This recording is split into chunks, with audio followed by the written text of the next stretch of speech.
తుఫాను ప్రభావంతో తెలంగాణ రాష్ట్రంలోని పలు జిల్లాల్లో కుండపోత వర్షాలు కురిశాయి. అయితే స్పెసిఫిక్ గా ఆ జిల్లాలలోనే భారీ వర్షాలు కురవడానికి గల కారణాలు ఏంటి అని తెలుసుకుందాము. అదేవిధంగా రానున్న రోజుల్లో తెలంగాణ రాష్ట్ర వ్యాప్తంగా వాతావరణ పరిస్థితులు ఏ విధంగా ఉండబోతున్నాయి, ఇంకా వర్షాలు కురిసే అవకాశం ఉందా లేదంటే ఇదే విధంగా ఎండల తీవ్రత కొనసాగుతుందా వంటి విషయాలను కూడా తెలుసుకుందాము. మనతో పాటు వాతావరణ శాఖ అధికారి ధర్మరాజు గారు ఉన్నారు. మిగతా విషయాలను ఆయన మాటల్లోనే అడిగి తెలుసుకుందాము. నమస్తే సార్. సార్, మోంతా తుఫాను ప్రభావం అనేది తెలంగాణ రాష్ట్రంలోని పలు జిల్లాల మీద ఎక్కువగా ఇంపాక్ట్ చూపించింది. ఆ జిల్లాలలోనే కుండపోత వర్షాలు కురవడానికి గల కారణాలేంటి? ముఖ్యంగా చూసుకున్నట్లయితే ఈ యొక్క మోంతా తుఫాను కనుక చూసుకున్నట్లయితే 28 నుంచి ఇది తీరం దాటిన తర్వాత నుంచి కూడా 28 కూడా మేఘకృతమైనటువంటి వాతావరణం కొనసాగినప్పటికీ కూడా 29న మనకి ఎక్కువ ప్రభావం అనేది తెలంగాణ రాష్ట్రం అంతటా కూడా కనిపించింది. ముఖ్యంగా చూసుకున్నట్లయితే ఈశాన్య తెలంగాణ జిల్లాల్లోనే అధిక మొత్తంలో వర్షపాతం అనేది కూడా నమోదవ్వడం చూడొచ్చు. ముఖ్యంగా 14 చోట్ల మనకి అత్యంత భారీ వర్షాలు అనేవి నమోదయ్యాయి. సుమారు ఇక్కడ చూసుకున్నట్లయితే 21 సెంటీమీటర్ కంటే కూడా అధికంగా వర్షపాతం అనేది నమోదైన గణాంకాలు చూడొచ్చు. ముఖ్యంగా ఎందుకు ఈ యొక్క జిల్లాల్లోనే అధిక మొత్తంలో వర్షపాతం అనేది నమోదవుతుంది అనగానే ఇటు తుఫాను చూసుకున్నట్లయితే తుఫానుకి నైరుతి దిశగా ఉన్నటువంటి రాష్ట్రం ఏదైతే ఉందో ఆ రాష్ట్రం మీద దీని యొక్క ప్రభావం అనేది కనిపిస్తూ ఉంటుంది. తుఫాను కానీ ఇటు అల్పపీడనాలు కానీ ఇంకా చూసుకున్నట్లయితే వాయుగుండాలు కానీ ఎప్పుడైతే ఇటు తీరాన్ని తాకుతుంటాయో ఆ తీరాన్ని తాకిన తర్వాత దీనికి నైరుతి దిశగా ఉన్నటువంటి అటు ఏ జిల్లాలైనప్పటికీ రాష్ట్రాలైనప్పటికీ ఆయా యొక్క ప్రభావం అనేది ఆ నైరుతి దిశలో అంటే సౌత్ వెస్ట్ సెక్టార్లో ఉన్నటువంటి రాష్ట్రాల మీద ఎక్కువగా ఉండే అవకాశం కూడా కనిపిస్తుంది.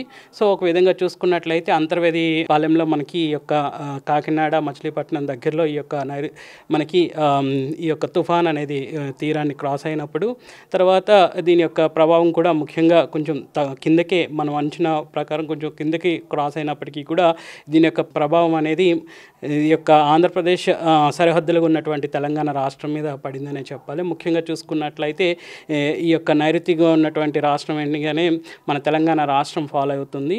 సో మనం అంచనా వేసిన ప్రకారం ముందుగా చూసుకున్నట్లయితే వరంగల్, మహబూబాబాద్, హనుమకొండకి మేము ఈ యొక్క అంచనా వేయడం జరిగింది. తర్వాత క్రమేపీ తీవ్రతను బట్టి సుమారు మనకి 8 జిల్లాలకు ఈ యొక్క రెడ్ హెచ్చరికలు అనేవి కూడా జారీ చేయడం జరిగింది. సో అనుకున్న ప్రకారం మనకి ఈ యొక్క తీవ్రత అనేది కొనసాగినప్పటికీ కూడా మన హెచ్చరికలు ముందుగానే 3 జిల్లాలకు ముందుగా రెడ్ హెచ్చరికలు అనేవి జారీ చేయడం జరిగింది. తర్వాత మేఘం యొక్క తీవ్రతను బట్టి కూడా ఈ యొక్క జిల్లాలు అంటే రెడ్ హెచ్చరికలు అనేవి ఎప్పటికప్పుడు మార్చడం కూడా జరిగింది. సో ఒక విధంగా ముందస్తు హెచ్చరికలు అనేవి ఇవ్వడం వల్ల ముఖ్యంగా ఈ యొక్క జిల్లాల్లో ఉన్నటువంటి లోతట్టు ప్రాంతాల్లో ప్రజలు ఎవరైతే ఉన్నారో ప్రాణ నష్టం వాటిల్లకుండా ఉండడానికి ఈ యొక్క సమాచారం ముందస్తు సమాచారం అనేది ఉపయోగపడుతుంది. గత సంవత్సరం కూడా చూసుకున్నట్లయితే మన్నేరులో మనకి అధిక మొత్తంలో వర్షపాతం అనేది కూడా నమోదైన సందర్భాలు మనం చూసాం. అప్పుడు కూడా మనకి సౌత్ వెస్ట్ సెక్టార్లోనే ఎక్కువ వర్షపాతం అనేది కూడా నమోదైంది. ఈ సంవత్సరం కూడా చూసుకున్నట్లయితే ఈ యొక్క నైరుతి ఋతుపవనాల కాలంలోనే మనకి సుమారు 9 యొక్క అల్పపీడనాలు కానీ వాయుగుండాలు కానీ ఏర్పడడం అనేది ఇటు బంగాళాఖాతంలో ఏర్పడడం, అవి తీరాన్ని తాకిన తర్వాత ఎక్కువ మొత్తంలో మనకి వర్షపాతం అనేది కూడా నమోదైంది. జూన్లో ఒకటి ఏర్పడిన తర్వాత జూలైకి వచ్చేసరికి ఇంకొకటి ఏర్పడింది. తర్వాత ఆగస్టుకి వచ్చేసరికి సుమారు 2 అల్పపీడనాలు, ఒక వాయుగుండం ఏర్పడింది. సో అక్కడికి అలాగే మనం చూసుకున్నట్లయితే సెప్టెంబర్కి వచ్చేసరికి కూడా 2 అల్పపీడనాలతో పాటు 2 వాయుగుండాలు కూడా ఏర్పడిన సంఘటనలు మనం చూసాము. సో ఒక విధంగా నైరుతి ఋతుపవనాల కాలంలోనే మనం చూడొచ్చు.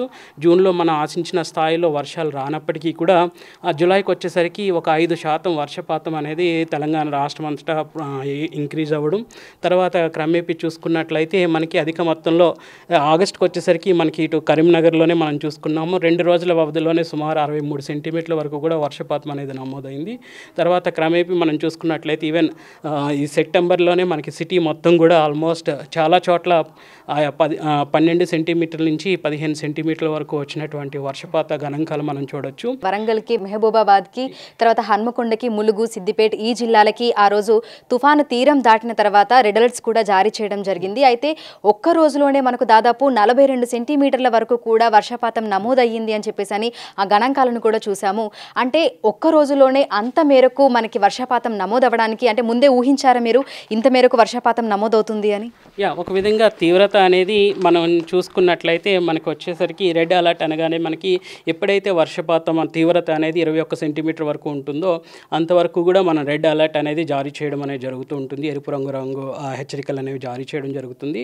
బట్ ఈ 37 సెంటీమీటర్లు వర్షపాతం అనేది కానీ మనకి చూసుకున్నట్లయితే గత 30వ తారీఖు అక్టోబర్లో వచ్చినట్టు గణాంకాలు నమోదైన వర్షపాత గణాంకాలు కనుక చూసుకున్నట్లయితే హనుమకొండలోనే మనకి 39 సెంటీమీటర్ల వరకు కూడా వర్షపాతం అనేది నమోదైంది. ముఖ్యంగా చూసుకున్నట్లయితే భీమదేవపల్లిలో మనకి 39 సెంటీమీటర్లు అనగానే ఒక విధంగా చూసుకున్నట్లయితే మనం అంచనా అంటే ఇక్కడ భారీ వర్షం అంటే అత్యంత భారీ వర్షం వస్తుంది అనేది చెప్పగలుగుతాం. కానీ 39 సెంటీమీటర్లు అనగానే ఒక 100 సంవత్సరాల వ్యవధిలో అక్టోబర్లో వచ్చినటువంటి వర్షాలు కనుక చూసుకున్నట్లయితే గణాంకాలు కనుక తీసుకున్నట్లయితే ఇది ఒక రికార్డు కింద కూడా చెప్పొచ్చు. అలాగే చూసుకున్నట్లయితే ఓవరాల్గా రికార్డు అంటే ఒక 12 నెలల వాతావరణ పరిస్థితులు కనుక చూసుకున్నట్లయితే 1903లో మనకి ఇంత తీవ్రతతో వర్షాలు అనేవి వచ్చాయి. సో తర్వాత కనుక చూసుకున్నట్లయితే తర్వాత ఇవి ఓవరాల్గా ఆల్ టైమ్ రికార్డ్ కింద ఉంటాయి. ఒకవేళ అక్టోబర్ నెలలో వచ్చినటువంటి ఈ యొక్క వర్ష తీవ్రత కనుక తీసుకున్నట్లయితే ఇది ఓవరాల్గా 100 సంవత్సరాల్లో ఆల్ టైమ్ రికార్డుగా కూడా నిలుస్తుందని చెప్పొచ్చు. అయితే ప్రస్తుతం పశ్చిమ మధ్య బంగాళాఖాతంలో పరిస్థితి ఏ విధంగా ఉంది? సినాప్టిక్ ఫీచర్స్ ఏమైనా ఉన్నాయా? ప్రస్తుతం కనుక చూసుకున్నట్లయితే ఈ యొక్క తీవ్ర తుఫానుగా తీరాన్ని దాకడం, తర్వాత తీవ్ర తుఫానుగా క్రమేపీ ఏ విధంగా అయితే బలపడిందో అదేవిధంగా క్రమేపీ బలహీనపడిన గణాంకాలు మనం చూడొచ్చు. ప్రతి 6 గంటలకి ఈ యొక్క తీవ్ర తుఫానుగా ఉన్నటువంటిది కాస్త నెమ్మదిగా ఈ యొక్క క్రమేపీ బలహీనపడడం కూడా చూడొచ్చు. సో ప్రస్తుతం కనుక చూసుకున్నట్లయితే ఈ తుఫానుకు సంబంధించినటువంటి ఈ యొక్క బలహీనపడినటువంటి బలహీనపడి ఇటు తెలంగాణ రాష్ట్రం నుంచి దక్షిణ ఛత్తీస్గఢ్ అలాగే విదర్భ నుంచి క్రమేపీ ఇది చూసుకున్నట్లయితే ఇప్పుడు ప్రస్తుతం ఉత్తర ఈశాన్య ఛత్తీస్గఢ్ వైపు కదులుతుంది. సో క్రమేపీ ఇది బీహార్ జార్ఖండ్ వైపు కూడా కదిలే అవకాశం రానున్న 12 గంటలు కూడా కనిపిస్తుంది. సో ఈరోజు బీహార్ జార్ఖండ్ ఇటువైపు దీని యొక్క ప్రభావం అనేది కనిపిస్తుంది. తర్వాత క్రమేపీ ఇది బలహీనపడే అవకాశం కూడా కనిపిస్తుంది. అయితే ప్రస్తుతం చూసుకుంటే తెలంగాణ రాష్ట్ర వ్యాప్తంగా మళ్ళీ ఎండ తీవ్రతను కూడా చూస్తున్నాము. విపరీతమైనటువంటి ఎండ ఉక్కపోత వాతావరణం కూడా ఉంటుంది. మళ్ళీ ఒక్కసారిగా ఎండలు పెరగడానికి గల కారణం ఏమై ఉండొచ్చు అంటారు? సో ఒక విధంగా చూసుకున్నట్లయితే ఎండ తీవ్రత అనగానే ఈ యొక్క ముసిరిన వాతావరణం చూసుకున్నట్లయితే గాలి అధికమైనటువంటి తేమ ఉండడం వల్ల ఈ యొక్క తుఫాను కూడా రావడం, దానికి తోడు ఏర్పడడం వల్ల కూడా తుఫానుకి సంబంధించినటువంటి గాలులు ఒక విధంగా తూర్పు గాలులు అనేసి ఇవి కూడా రావడం వల్ల కూడా మనకి అధిక మొత్తంలో మనకి గాలిలో ఉన్నటువంటి తేమ అంతా కూడా వెళ్ళిపోయి పొడిబారిన వాతావరణం అనేది నెలకొల్పబడి ఉంది. సో ఒక విధంగా ఈ యొక్క వేడిమికి ఇది కూడా కారణమని కూడా చెప్పొచ్చు. సో క్రమేపీ ఈ యొక్క మాయిశ్చర్ అంతా కూడా ఇది ఉత్తర రాష్ట్రాల వైపు కొనసాగడం వల్ల ఒక విధంగా రాష్ట్రం అంతటా కూడా పొడిబారి ఈ యొక్క ఎండ తీవ్రత క్రమేపీ పెరిగే అవకాశం కూడా కనిపిస్తుంది. సో రానున్న రోజుల్లో పరిస్థితి ఏ విధంగా ఉండే అవకాశం ఉంది అంటారు? రైతులకు ఎటువంటి హెచ్చరికలు సూచనలు జారీ చేశారు? ముఖ్యంగా ఈ యొక్క తుఫానుకు సంబంధించి మనం గత 26 నుంచే మనం అంచనాలు ఎప్పటికప్పుడు ఈ యొక్క కలర్ హెచ్చరికలు కూడా మార్క్ చేస్తూ 28, 29న కొంచెం ఈ యొక్క వర్ష తీవ్రత అనేది అధికంగా ఉంటుందనేసి కలర్ వార్నింగ్స్తో పాటు ఈ యొక్క హెచ్చరికలు ఆరెంజ్ రెడ్ హెచ్చరికలు కూడా 28 నుంచి 29 వరకు కూడా కొనసాగించాము. ఈవెన్ 30న ఈ యొక్క 26, 28, 29న వచ్చేటటువంటి గణాంకాలు మనం 30న మనం ఈ యొక్క వాతావరణ పరిస్థితులు కూడా రిలైజ్ చేసుకున్నాము. సో ఒక విధంగా ముందస్తు సమాచారం వల్ల ముఖ్యంగా రైతులు అయితే జిల్లాల్లో పంట కోయడానికి రెడీగా ఉన్నారో ఆ రైతులకు ముందుగానే ఈ యొక్క హెచ్చరికలు జారీ చేస్తూ ఆ సమయంలో పంట కోయొద్దనడం, అలాగే చూసుకున్నట్లయితే ఈదుడుగాళ్ళు కూడా 40 నుంచి 50 కిలోమీటర్ల వేగంతో కూడా వీచాయి కాబట్టి ఆ సమయంలో పంట పొలాల్లో తిరగొద్దు అనేసి కూడా చెప్పడం జరిగింది.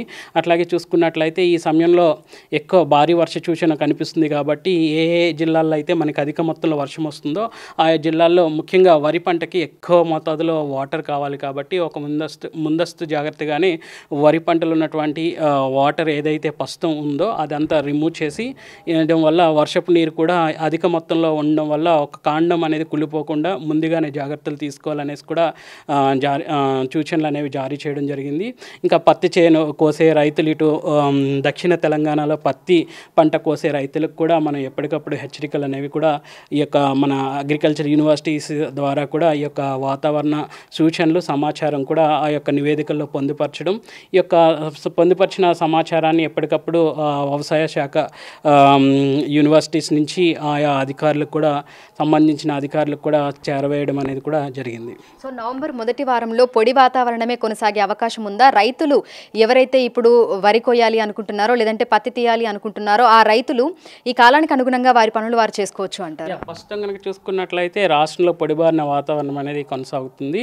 సో రానున్న 7 రోజులు కూడా పొడిబారిన వాతావరణం ఉండి మనకి ఒక విధంగా మేఘకృతమైనటువంటి వాతావరణం అనేది కనిపించకుండా కొంచెం ఎండ ఉండే అవకాశం కూడా కనిపిస్తుంది. కాబట్టి ఈ సమయంలో పంట కోసుకొని ఏవైతే వ్యవసాయ పనులు ఉన్నాయో ఆ వ్యవసాయ పనులు చేసుకోవడానికి అనుకూలమైనటువంటి సమయం అని కూడా చెప్పొచ్చు. Thank you sir, thank you so much.